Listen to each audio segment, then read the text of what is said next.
চলে গেল রমজান মাস, শেষ হলো তারাবি নামাজ।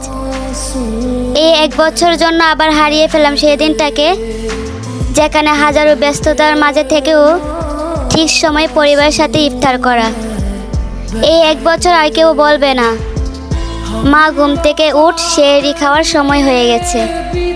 আর কে বলতে পারে আগামী ঈদে আমি নাও থাকতে পারি?